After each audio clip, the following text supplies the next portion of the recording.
Hey, everybody. Welcome to All There Is. I'm your host, Kelly Vargavas, and today is a special episode. Normally, my podcasts are all audio only. Today, I'm doing a special video, and you'll see why in a few minutes. I have a really special guest with me today, Craig Anderson, who's an award-winning artist, watercolorist, painter, and also my husband. So he's joining us today because we are going to continue our conversation about homelessness in America. The entire month of November, if you've listened to all of the previous podcast episodes that I've posted, they've all had they've all been centered around this theme of homelessness in America. And it is because November is Homelessness Awareness Month. But, really every night of the year in America, there are more than a 500,000 people who are experiencing homelessness on our streets. So we shouldn't only talk about it in November, but we've been taking this opportunity to hopefully build some awareness, to build some understanding, to build some empathy. And I also thought it's really great timing today, this Sunday afternoon, to share this with you because we're heading into the giving season, right? We're heading into the holidays. We just had Black Friday. Monday is Cyber Monday. Tuesday is Giving Tuesday. And so there is an awful lot of generosity and giving this time of year. And I think it's really appropriate to share this project that we have with you today. And I think it'll all become apparent and you'll see why. So that's my big intro. Welcome, Craig. Thank you. Thank you for bringing me on your program. And, I'm excited to share what we've been doing kind of behind the scenes for I don't know, upwards of like 2 years, I would say, 2 to 3 years, between actually painting the paintings and putting the stories together. So I'm really excited to unleash this to the public and see what traction we can have. Yeah, so let's dive right into this project that we keep talking about. And you're right, it was about 3 years ago on a November night. I know you remember it. And we were living at our house in San Diego. And one of our favorite ways to spend the night is to cook together, open a bottle of wine, put some music on. And I know this particular night, it was actually a November night. We were drinking wine, listening to jazz music, cooking dinner, and you had just come in from your studio with a painting, one of your latest paintings that you did. And I'm going to show it in a minute. Um, but you came in with that painting, and I know almost immediately I had a story in my head. I had a couple of sentences in the voice of this imagined character. And I think I shared it with you. And I think I'm a writer. And I had been working on microfiction for something. I don't know if it was a class or I was submitting something, but I was kind of in this microfiction mode. And I don't know what it was, but your painting just struck me.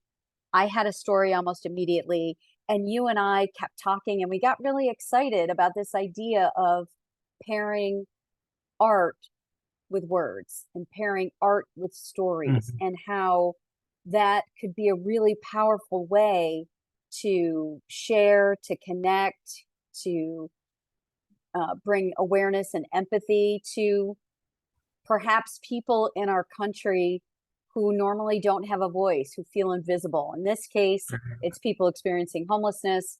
I know that night we talked about, maybe there's other ways that we could use this. And we call it scene and story. We came up with this name for Mhm. this technique or this approach. And so since that night, 3 years ago, we've continued to work on this project. And now Craig has painted 15 original paintings, all depicting fictional characters who are experiencing homelessness in different ways in the streets of our country. And Right. each one of those 15 paintings is paired with an original story of mine. Again, all fiction. None of these are portraits of actual people, but they were all Yeah. inspired by photographs that Craig took. Yeah. So now that is the big intro, and I'll stop talking for a minute and give Craig a chance to say something. Do you want to talk at all about So this project, or you want me to show the first painting? well, I just wanted to say too, to add on to Kelly's intro, they always say a picture's worth 1,000 words, and I completely agree, being a visual artist. But when the painting is paired with an actual with the actual words, it becomes even more impressive, really more important. And I think you'll get that as we go through each painting that's paired with the micro story. It's really powerful, and each one on its own is very powerful, but when they're combined, there's something special happens. So I hope you feel that too, moving forward. But the the first painting that Kelly talked about, we were down in New York City maybe a few months before that, and I was going through some of my pictures, and it's up on the screen right now, and that's what's the name of it? Down for the Night. Yeah, Down for the Night. And so this is by Times Square, and this person was getting ready to sleep, obviously because they're homeless and they're finding a good spot for that night. And the juxtaposition of where they actually chose to lay down for that night was in front of a door of a very high class store that maybe only 5 to 7% of all Americans can afford to shop at. And I just thought it was really odd and weird, and really really wild that this person decided to stay the night outside of such an opulent place where they hardly have any possessions, and they're more or less just nomads around the street, trying to find that one safe spot for that solitary night. So just the fact that they were doing it right outside of such an opulent place, they go 12 to 14 inches, and everything within those walls are, it's like Oz for them, but out here on the streets, it's real, it's gritty, and they're looking for just safety that one night. And when I was looking through the pictures, this is the painting that I came in that night, and this kind of started everything off. It started that conversation that Kelly and I had, and that has spearheaded everything up to this point. And Yeah, this was the painting that came in, and the one that I just had a little story for. And when I say story, I literally mean just a couple of sentences. And I'm not going to share them all with you tonight, because we are going to share a project trailer at the end of this episode so you can hear them all. But this one that is called Down for the Night was this. I like to settle right here with my cart close by. There's a little ledge, so I feel like I'm off the ground. My friends are still out, say it's prime time. Not me. I got my blanket and this box for my pillow. I'm down for the night. So I want to move on to the next painting here. This one was, I think, maybe the second one in the series that you painted. right. And, when you did it, I thought it was so powerful. And I thought you just captured the weariness of this person, is just what came through. And that's how it ended up with the title. It's actually the first one in the book now that we've put together, but the title of it is called No Rest for the Weary. So can you tell everybody what you saw as the artist, why you took a picture like this, and how you brought that emotion to life? The first thing that strikes you obviously is, this man is homeless, and he has all of his own possessions in that one solitary cart. think about gathering up all your possessions, everything that's important to you in life, and being able to put them in one cart. I don't know of many people that would be able to do that. And I believe Kelly and I moved not too much before that point. And I can just remember, putting everything in boxes, how much stuff you accumulate over the years. And it really struck me with this person how, he has his blankets, his pillows, whatever he's sleeping on, and then all of his most important things in life in that one cart. And as you can see, the cart isn't very filled up either. It's half empty. So it just struck me how, intimate this guy was with his possessions, and how he was just moving on to whatever life gave him here in the next chapter of life. Yeah. That was great. Thank you. And I will read this one too, because just after hearing you explain it, I think it will speak to our listeners. No rest for the weary. Blankets and cardboard mostly. Some empty bottles to fill with water when I get a chance. It gets old pushing this damn cart everywhere I go, but I don't have a choice. I need my stuff. You know what they say, there's no rest for the weary. Or is it wicked? Either way, I guess it fits. And, I want to say too, there's a quote that I found sometime as we were working on this project. And I think it's so fitting because these images in this collection are so raw, so gritty, so powerful. And, they're images of people and subjects really in crisis, suffering. They're suffering. And, sometimes that can be hard for people to look at. And, I think we as human beings have a tendency to look away when we see people in pain or in suffering. But I think it's really important. Brene Brown actually has shared a quote about this, and I know I'm going to butcher it, but something about how her mother taught them that when you see someone in pain or you see someone in suffering, don't look away, look them in the eye and, and connect with them. And I think that's so powerful. And then it was Elizabeth Brown who said, art is not always about pretty things. It's about who we are, what happened to us, and how our lives are affected. And I think that really speaks to this project that we're sharing today. And so I'm going to move on to the next painting that I wanted to talk about. This one is called Clean Shaven. And this one, I actually took the picture and I was on my way to work one day. I worked in downtown San Diego, and I think, stopped at a street light waiting to make my turn to get to the office. And I looked to my left and I saw this man standing in front of a dirty, grimy window of a business that wasn't open yet. And he was obviously living on the streets. He had his cart and he was looking in the glass and he was shaving.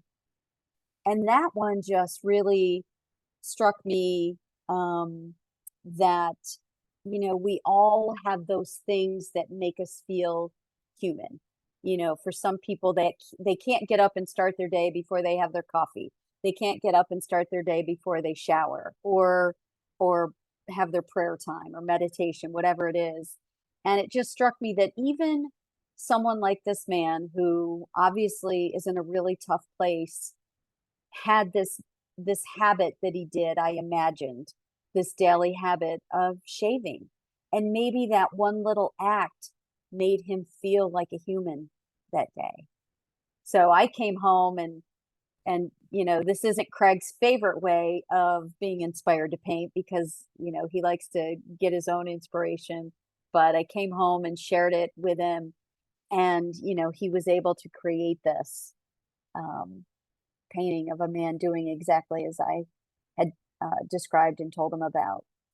Anything you want to add to that, Craig, or what you were thinking when you painted this one? No, right. I was, like you said, the way I usually paint is look at visual cues and then start the painting, where I had to listen to you. I think in this one, you almost had your story already figured out, and I had to work opposite Mm-hmm. and really reverse engineer this back to a visual painting. Mm-hmm. So And I think this is the it only was, one in the collection where yeah, we it was did a that. different process for me, but Yeah. I still think it came out very successful and very powerful. Yeah, for sure.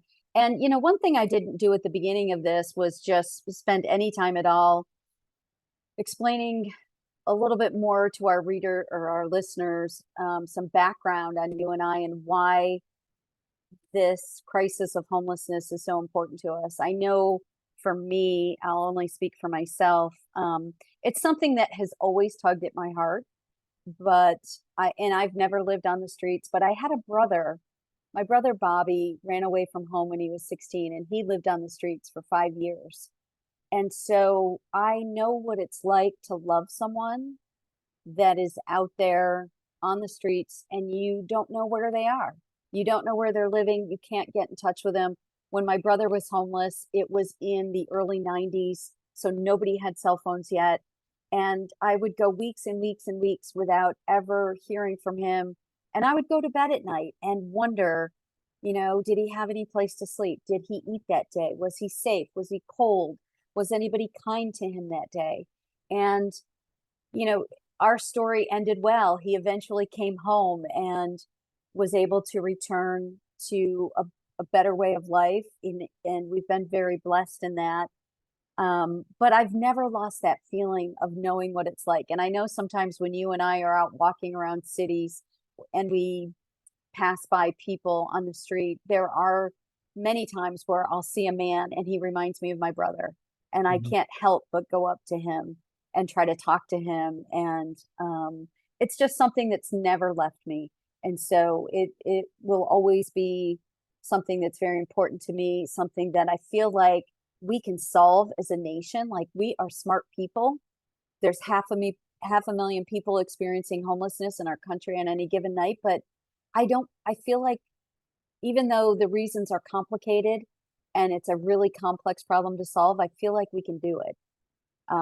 So I'll never stop working with people who are doing things towards that end. But that's me. And Craig, do you want to share a little bit about um, what this means to you and why? Yeah, growing up in a very small town, one stoplight at the time, there was nobody living on the streets there. I went into the Navy, and that's how I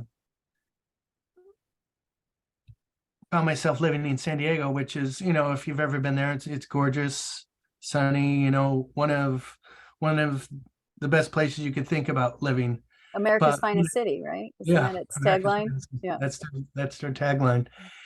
And given that there are so many homeless, and if you're going to be homeless, San Diego's not a bad choice. But over the years that I was there, I spent 35 years in San Diego, and it just seemed that the amount of homeless just increased in the nth degree. And we as a nation, just to echo what Kelly was talking about, I feel that we need to do something, and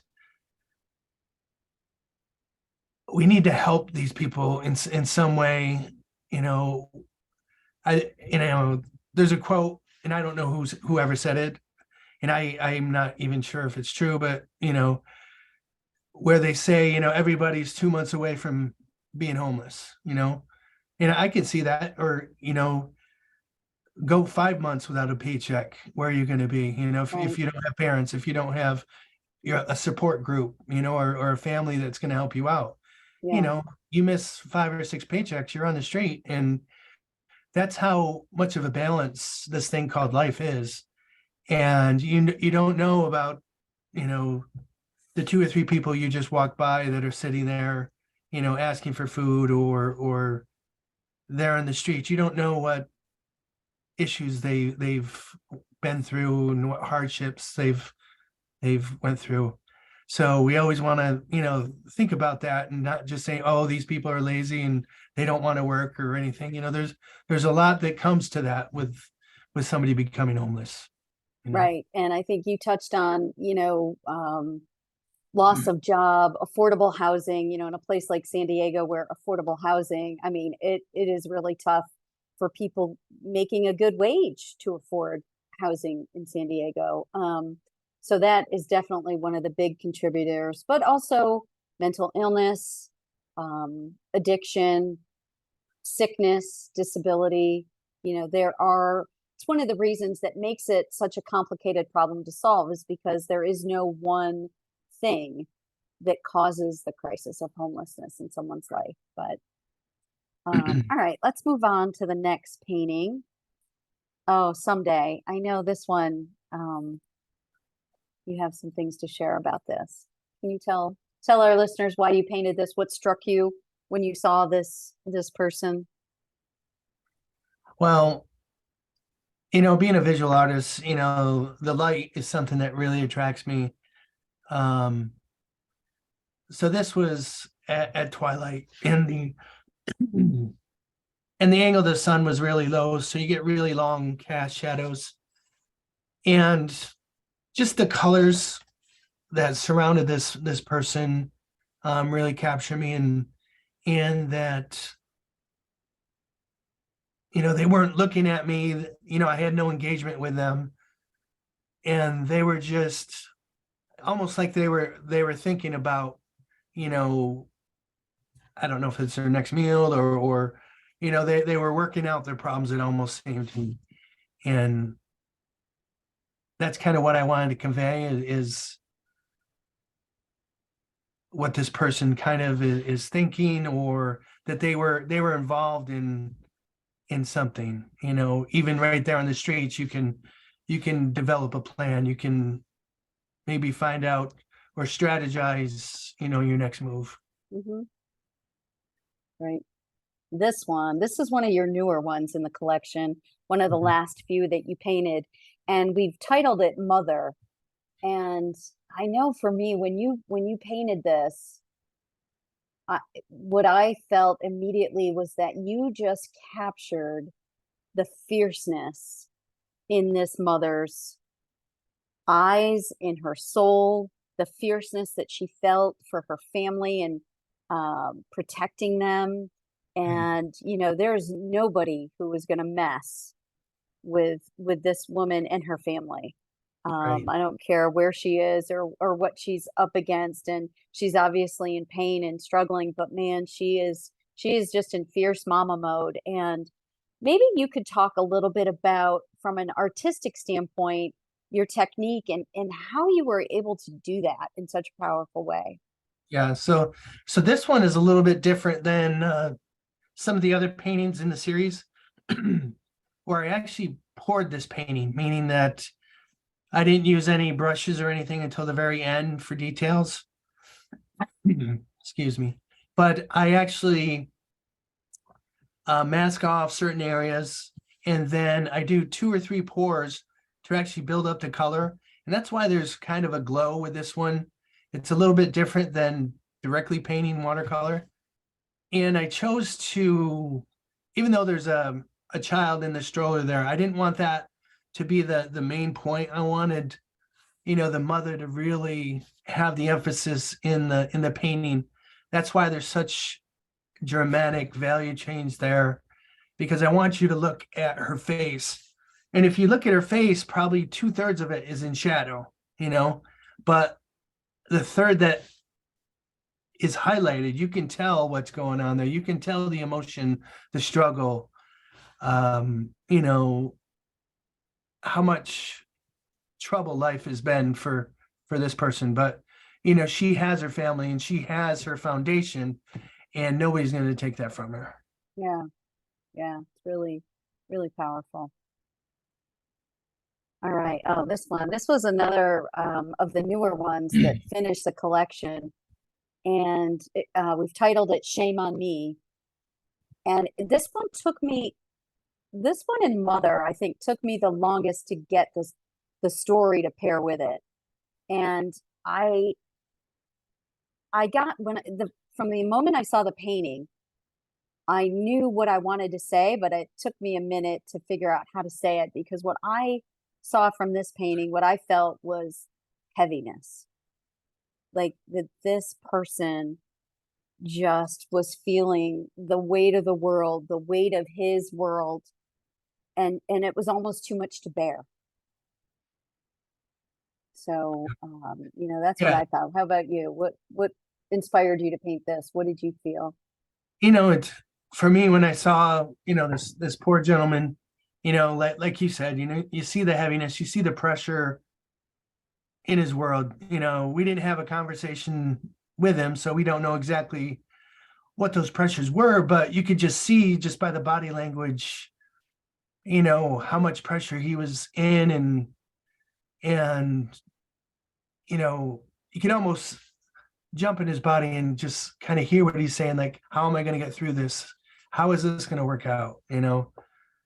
Um, Yeah. All right. I think I've got one more.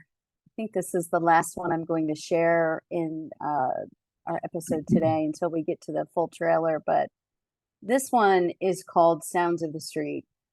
And I know this one had a lot of meaning for you. So I'm going to let you talk about it and explain it to our listeners. yeah, we were just driving around the city. We weren't expecting anything. And then this gentleman, as you can see, not only has one guitar, but two guitars. And when he turned around, he was wild, like feral. His eyes, when they locked onto mine, they were wildness. And he used these guitars and his music to, you know, find breakfast, find lunch, find dinner. He used those as tools to get through the day. But also, he was barely hanging on. Yeah. It's tough. Yeah. Yeah. That one was amazing. And actually, that one painting, that one image or subject, I guess, inspired two paintings in the collection. So we Right. had that one, Sounds of the Street, and then we have one called Guitar Man, where you actually had a different artistic interpretation of the same subject.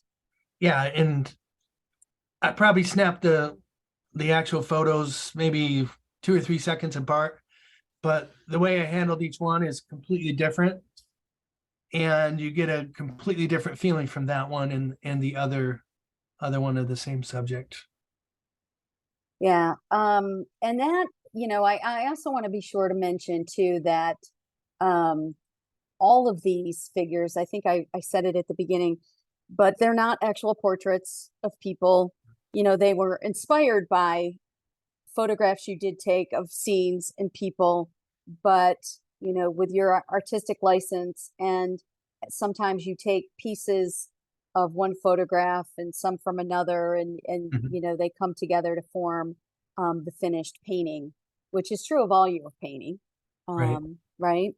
So I just want to make sure that people know that these are not actual portraits. These are not actual people. That is all fictional subjects and fictional stories um, that we And created. we're And not trying to put words in anybody's mouth. right, It's more of a portrayal on our part to get the message across and to right. bring help and awareness to this epidemic that is homelessness. And um, Yeah. I know we're getting to it, but we have published a book that's going to be for sale on my website and on Facebook. If And on Facebook, Amazon. Amazon, Amazon. We'll put it on Facebook You too. want to just go directly there. But the book itself, every book, $20 will go to helping the homeless, making, hopefully taking somebody off the streets for a night or two or a week or whatever it takes to get them back on the right path, and just give them that little help that, they may need. Yeah. And Yeah. So sorry, I didn't mean there, to cut there you off. are the originals are available as well as prints. If you want to a print of a certain image, you can just go there, put in what size you want. You can, even choose the framing if you so deem. But bottom line, I just want to let you know that, and I'm really excited about the project that we're doing. And we're asking for your help to help homelessness and help us fight this. And this is just one step that we thought that we could help out. And, we're asking for your help to, buy the books, buy the prints, or donate to your local homeless shelter if, these items don't speak to you. But either way, they definitely need some help. Yeah. Thank you. Yeah, as Craig said, CraigAndersonFineArt.com is your website, correct? Yes. And if you go to his website, the actual homepage has this collection. We're calling it All There Is, Homelessness in America in Scene and Story. So that collection of original artwork is all together on his website. His website's really amazing. He had a great website designer, developer wife who did all that work for him. Could that be you? But the original artwork is all there, and it is for sale.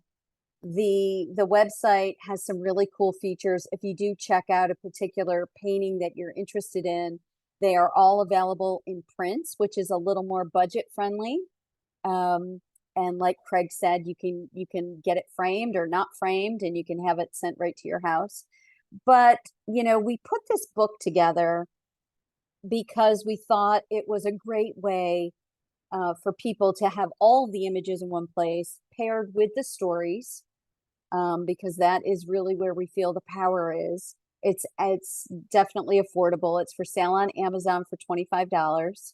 And like Craig said, all of the profits from this entire project, whether it's from the sale of original artwork, prints, or this book on Amazon, every single dollar that we earn over and above what Amazon charges us is going to be donated to organizations that we know are serving those in crisis and those that are experiencing homelessness in America. So please check it out. We hope that you love it. We hope that the powerful images and stories speak to you that the way they did to us. And we really appreciate you listening today and giving us your time. We'll let the video end our episode today. Again, thank you for joining us. And Craig, do you want to say any parting words before I?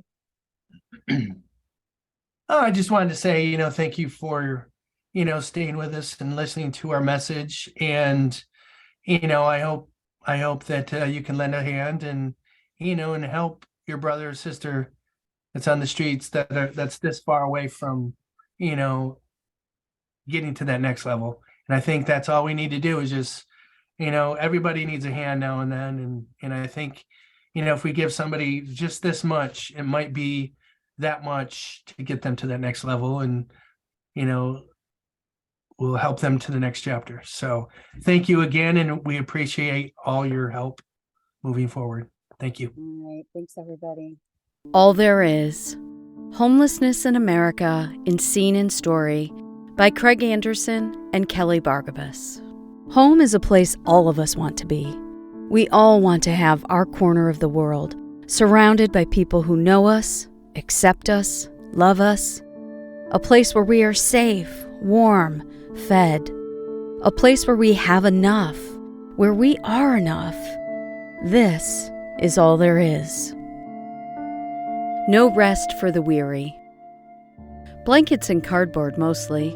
Some empty bottles to fill with water when I get a chance. It gets old pushing this damn cart everywhere I go, but I don't have a choice. I need my stuff. You know what they say, there's no rest for the weary. Or is it wicked? Either way, I guess it fits. Waiting. You have to line up early because there's more of us than beds. Waiting here 2, maybe 3 hours. It's a long time just to find out you missed it again. Down for the night. I like to settle right here with my cart close by. There's a little ledge so I feel like I'm off the ground. My friends are still out, say it's prime time. Not me. I got my blanket and this box for my pillow. I'm down for the night. Bus stop. This is my corner most days. I can hide here from the sun and rain. I pretend I'm waiting like they are, like I have someplace to go. But I'm just waiting for the last bus to leave so I can stretch out and get some sleep, you know? Clean shaven. I shave every day I can. My daddy told me a clean-shaven man is a godly man. I find a window of a place that ain't open yet. I don't need nobody staring back at me. I know I haven't been so godly or clean, but at least I shaved. Good day. I'm doing all right. Yeah, it's a little chilly, but the sun's out. I got a sandwich and a place to sit, take a load off. It's a good day. The guitar man. They call me the guitar man. I call these my money makers. Playing earns me a few bucks and makes people happy. Don't matter if it's on the street or on a stage. Music soothes the soul, even mine. See me. On a good day, I can get enough for dinner and maybe breakfast. Sometimes they yell at me, "Get a job," or "Go to hell." The mean ones curse and throw stuff, dirty diapers, garbage, whatever they have in their car. But it's all right. At least I know they see me. Someday. I haven't always been like this. I had stuff. I had people. I screwed it up, and now I got me, myself, and I, and what I can carry. In some ways it's easier, but yeah, I'd like to have my own place again. Someday. Hero. They said I'd see the world, and I guess I did. Some of it anyway. They said I'd earn a good living, and I guess I did back then. Nothing to show for it. They said I was a hero to defend my country, fight for our freedom, our way of life.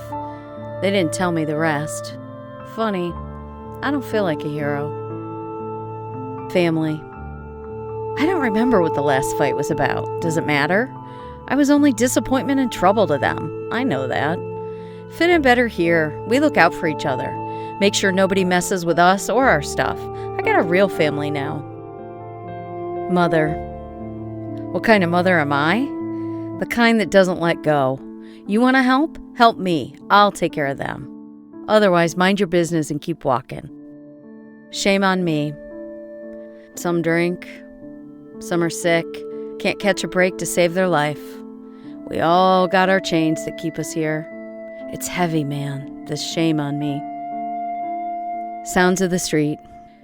No such thing as peace and quiet out here. Can't hear myself think, much less play.